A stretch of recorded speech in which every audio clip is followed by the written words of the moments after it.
प्रकाश बंसल जी, कन्हैया लाल जी।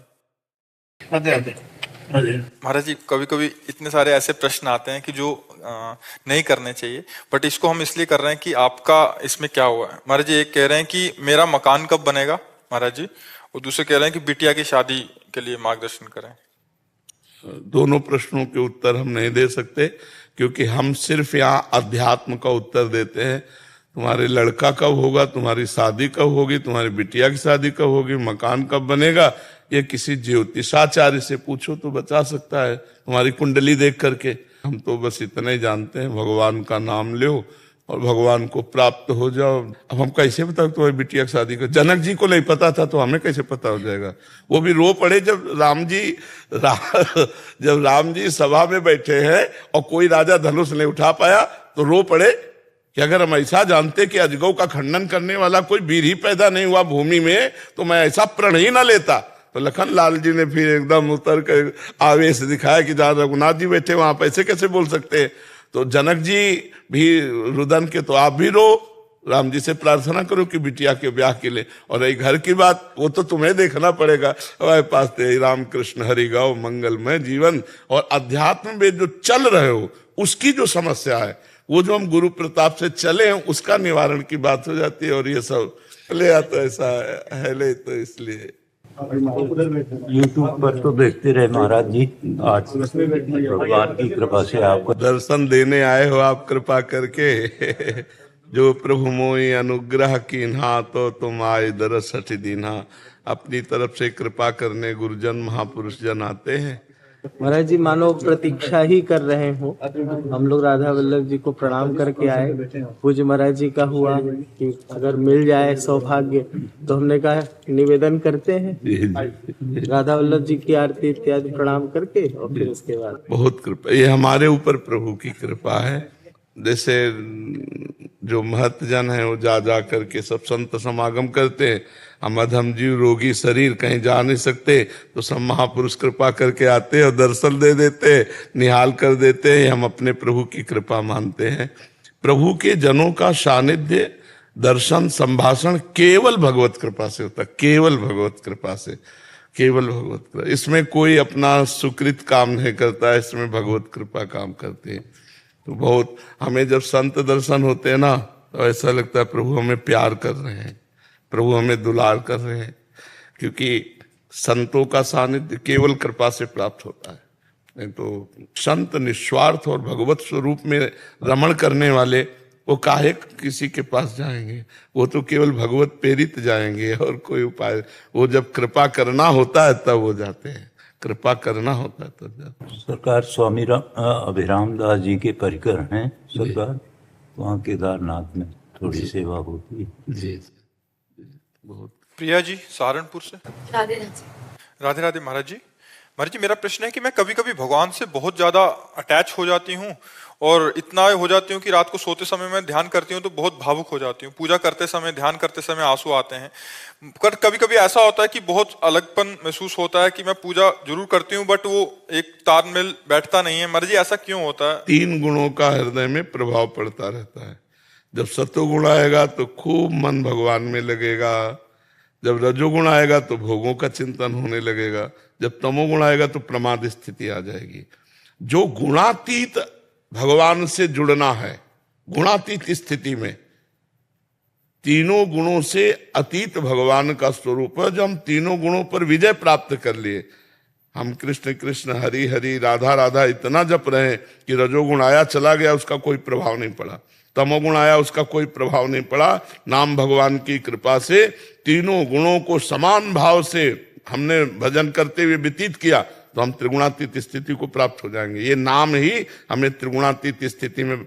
और कभी कभी गुणों के प्रभाव से ऐसा होता है भजन में मन नहीं भी लगता, तो कबहू तो थोरो भजन कबहू होत विशाल, मन को धीरज छुटे नहीं गाहे न दूजी चाल।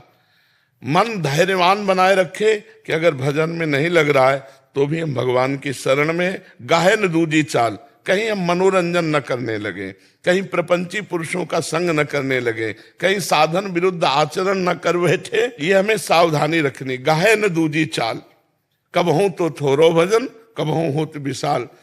शरणागति धैर्य पूर्वक हर परिस्थिति में हमें शरणागति देखना। भजन नहीं हो रहा तो मैं भगवान का हूं, मैं भगवान के आश्रित हूं, चाहे जैसी हमारी मना स्थिति है मैं इस समय भी भगवान के आश्रित हूं, वो भजन ही माना जाएगा। उसका भजन से कभी तार नहीं टूटता जिसने भजन को सबसे महान समझ लिया है। जैसे रुपया मिला भजन छूट गया तो रुपया महान हो गया, भजन छोटा हो गया। अच्छा भोजन मिला भजन छूट गया तो अच्छा भोजन महान हो गया, भजन लघु लगा। जब त्रिभुवन की राजलक्ष्मी देने पर आधे पल के लिए भी भगवान का विस्मरण ना हो, वो महाभागवत है, वो भगवान का निज जन है। तो हम खूब नाम जप, हमने संतों के मुख से सुना, शास्त्र और स्वयं हृदय की बात, जिसने नाम को पकड़ लिया वो पार हो गया, जो चाहेगा वो प्राप्त हो जाएगा। और जो नाम जप नहीं हो रहा तो हमें अन्य साधनों पे विश्वास नहीं है, माया कब चौपट कर दे हमारी साधना। अब जैसे 50 वर्ष ब्रह्मचर्य रहा और 5 मिनट व्यभिचार कर लिया तो 50 वर्ष में पोछा लग गया। लेकिन 50 बार राम राम कहा और उसे गलती हो गई तो गलती का उसे दंड मिलेगा, लेकिन उसके 50 बार राम नाम में कोई फर्क नहीं पड़ेगा। वो ज्यों का त्यों जब भजन शुरू होगा तो 51 से शुरू होगा, 49 से नहीं। इसलिए नाम जब सर्वोपरि है। जिसने नाम में श्रद्धा कर ली, इससे ज्यादा क्या हो सकता है। सुमिर पवन सुत पावन नामू, अपने बस कर राखे रामू। सोचो अजित भगवान को जीत लिया, सर्वतंत्र स्वतंत्र भगवान अधीन हो गए नाम के। तो इसलिए नाम जब करो सब ठीक हो जाएगा, विरह आ जाएगा, प्रेम आ जाएगा, ज्ञान आ जाएगा, विषयों से वैराग्य आ जाएगा, सब कुछ हो जाएगा। नाम के समान कोई ज्ञान नहीं, नाम के समान कोई धर्म नहीं, नाम के समान कोई पुण्य नहीं, नाम के समान कोई भक्ति का स्वरूप नहीं। हर समय मधुर मधुर भगवान का नाम चल रहा है। बस जीवन का सार यही, पकड़ लो, पकड़ लोगे तो पार हो जाओगे। जो नाम रूपी जहाज पे चढ़ गया वो बहुत। और गोस्वामी जी एक बहुत महिमा की बात कह रहे हैं कि न जहाज की जरूरत है, न केवट की जरूरत है, न नौका की जरूरत है। नाम लेत भव सिंधु सुखाही, करहु विचार सुजन मन माही। ऐ जानकार सुजान जनों, इस बात पर विचार करो कि नाम लेते ही भव सिंधु सूख जाता है, पार होने की जरूरत नहीं रह गई। नाम महामहिमा में, नाम महामहिमा में जो नाम जब करते हैं वो कृतकृत्य हो जाते हैं। एक नाम भी अगर ले लिया है तो तुम्हारे हिसाब में भारी पड़ेगा। यमराज के रजिस्टर में एक नाम भी भारी पड़ेगा। अगर एक बार राम कह दिया, पूरे जीवन भर पाप हुआ है, तो जब हिसाब होगा तो राम जी का नाम भारी पड़ेगा। उन पापों की सत्ता नहीं, उन नाम की सत्ता है। नाम अविनाशी परमात्मा का अभिन्न रूप है। जो नाम है वही नामी है। तो इसलिए नाम जितना कमा लो, यहां से जाओगे तो न तुम्हारा बैंक बैलेंस जाएगा, न तुम्हारा रिश्ते नातेदार जाएगा, न तुम्हारा शरीर जाएगा। केवल तुम्हारे शुभ अशुभ कर्म और भगवान का चिंतन। अगर भगवान का चिंतन किया तो शुभ अशुभ दुर्ग विध्वंस बल तब जयति जयति जग उच्चरे। शुभ अशुभ दोनों का विनाश करके नाम तुम्हारी जय करा देगा, भगवान की प्राप्ति करा देगा। जी। तन्वी गौरव जी। राधे राधे महाराज जी। महाराज जी, मैं एक बच्चों की डॉक्टर हूँ। बहुत काम का प्रेशर रहता है कि नाम जप निरंतर नहीं हो पाता। जब भी समय मिलता है नाम जप करती हूँ और आपका कहा सुनकर जो भी बच्चों की सेवा होती है सारी श्री जी के चरणों में अर्पित। हाँ बस ये उत्तम बात। किसका प्रश्न है? धर्म हाँ निभा नहीं पा रही कि मतलब मेरा को नाम जप करना है बट नहीं, कर्म समर्पण और जब स्मृति आ जाए तो भगवान का नाम जप। ये कर्म समर्पण भी आपको भगवान के नजदीक पहुंचा देगा। जो कर्म कर रहे हो उसे भगवत प्रीत्यर्थ समर्पित कर दिया जाए और बीच बीच में भगवान का स्मरण किया जाए तो एक कर्म बंधन का नाश करके, आवागमन का नाश करके ये भी भगवत प्राप्ति करा देगा। पर बीच बीच में नाम जब स्मृति आ जाए तो नाम जप करो, नहीं तो जो एकाग्रता पूर्वक कर्म कर रहे हो तो उसमें भगवत भाव करे कि जैसे ये बच्चे रूप में भगवान आए हैं, ये बीमार रूप में भगवान आए हैं, अब इनकी औषधि रूप से हमें पूजा करनी है। तो अगर हम वो कर्म भगवत भाव से किया और भगवान को समर्पित कर दिया तो भगवत प्राप्ति कराने में समर्थ हो गया। अच्युत भावना से युक्त जो भी क्रिया की जाती है वो भगवत प्राप्ति कराने में समर्थ है। थोड़ा सा भी निष्काम या समर्पण किया हुआ कर्म हमारे अनंत जन्मों के दुष्कृतों का नाश करने का बहुत बड़ा काम करता है। थोड़ा सा भी निष्काम कर्म या थोड़ा सा परहित का कर्म या थोड़ा सा भी भगवत समर्पित कर्म हमारे उद्धार के लिए अपना काम शुरू कर देता है। इसलिए प्रत्येक दिन प्रत्येक समय जो भी कार्य करो वो लाडले ठाकुर जी को समर्पित कर दो और बीच बीच में नाम स्मरण करते रहो। कोई चिंता की बात नहीं, बस असत कर्म न बनने पाए। लोभ या भय से हम कोई असत कर्म न कर ले तो हमें जो सत्कर्म कर रहे हो भगवत अर्पित कर रहे हैं तो हमें भगवत प्राप्ति हो जाएगी। अर्पित मिश्रा जी कानपुर से। श्री हरिवंश महाराज जी, आपके चरणों में कोटि कोटि प्रणाम। महाराज जी, आध्यात्मिक प्रकृति के लिए अहंकार का त्याग कैसे किया जाए, जबकि सामाजिक जीवन में आत्मसम्मान बनाए रखने की भी आवश्यकता होती है। आत्मसम्मान और अहंकार आत्मसम्मान जानते हो किसे कहते हैं? देहाभिमानी जीव देह को आत्मा मान रहा है और उसे सम्मान समझता है।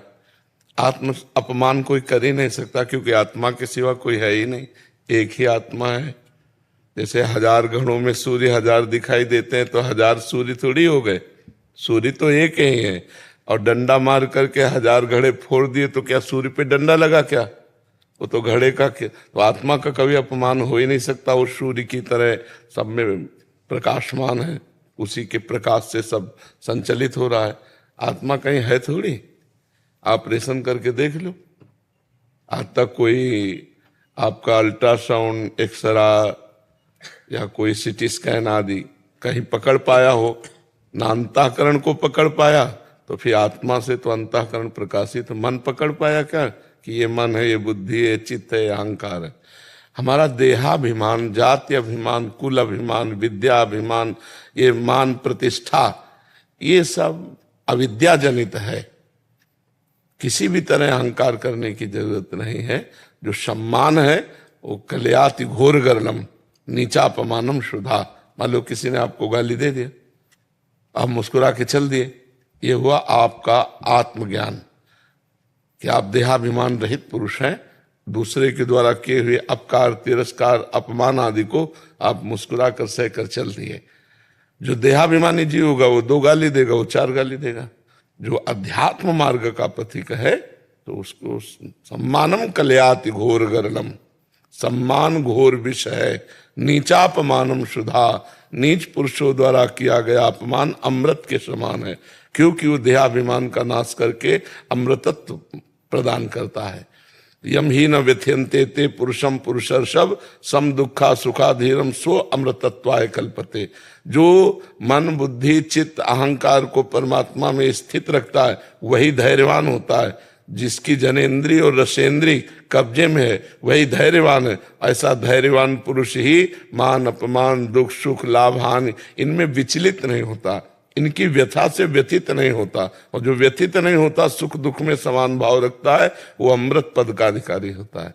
तो जैसे कहा जाता है स्वाभिमान की रक्षा, ये व्यवहारिक शब्द है, आध्यात्मिक नहीं है।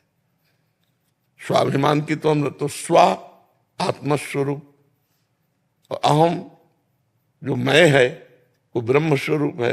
अब उसकी क्या रक्षा करना हो, तो अविनाशी है ही है।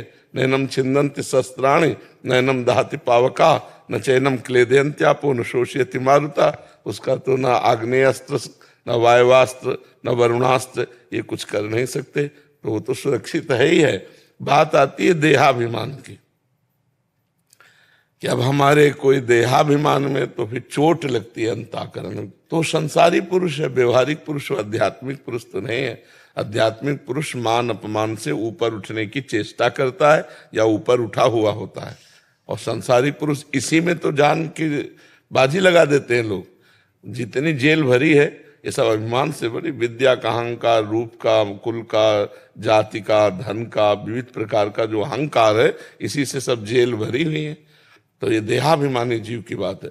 भरी सभा में महापुरुषों का अपमान होता है, वो मुस्कुरा कर चल देते हैं। ये उनकी क्षमता है अध्यात्म की।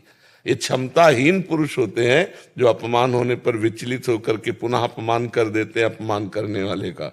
अध्यात्म की तो इतनी क्षमता है कि एक हाथ में कोई चंदन लगावे और एक हाथ में कोई पिटाई करे, दोनों के प्रति समान भाव रखे, वो अध्यात्म का प्रतीक है। समझ पा रहे हो आप? जगन्नाथ दास जी कनाडा से। राधे राधे। राधे राधे महाराज जी। महाराज जी, भक्ति मार्ग पर चलते हुए हमने अक्सर पाया है कि एक साधक दूसरे साधक को या दूसरे संप्रदाय के साधक को विरक्त ग्रस्त विरक्त को जज करता है, मतलब उसका जांचता जांचता है, है। गुण अवगुण दोष जी दर्शन। महाराज जी, इस वृत्ति को वो साधक नहीं, वो साधक नहीं, वो प्रपंची है। साधक तो सब में भगवान को देखने की चेष्टा करता है, वो सब में भगवान की भावना करता है। अपने संप्रदाय को श्रेष्ठ समझकर दूसरे संप्रदाय के पथिकों को अवहेलना, निंदा या दोष दर्शन करना, उनको नीचा मानना, ये मायाकृत है, ये मायाकृत जाल है। इससे बचना चाहिए। अगर साधक अपने संप्रदाय को उच्च नहीं मानेगा तो चल नहीं पाएगा। तो अपने संप्रदाय को तो उच्च मानना और सबको भगवान मानना है। तो हम निंदा स्तुति करेंगे नहीं, क्योंकि सब में अपना प्रभु विराजमान। और ये सत्य शास्त्रीय बात है। मत्ता परतरम नान्यत किंचिदस्ति धनंजय, हे धनंजय किंचन मात्र मेरे सिवा और कोई है नहीं, तो सब में मेरा प्रभु विराजमान है। और मैं भगवत मार्ग में जिसमें चल रहा हूं, मेरे गुरुदेव ने जो मुझे दिया वो मेरे लिए सर्वश्रेष्ठ है, उनको जो गुरुदेव ने दिया वो उनके लिए सर्वश्रेष्ठ है। तो सबको गुरुदेव भगवान आचार्य रूप में, गुरुदेव के रूप में आकर भगवान सतमार्ग देते हैं। तो जो जहां चल रहा है वो बहुत बढ़िया चल रहा है, लेकिन हमारे लिए सर्वश्रेष्ठ है, ऐसे भाव से चला जाता है।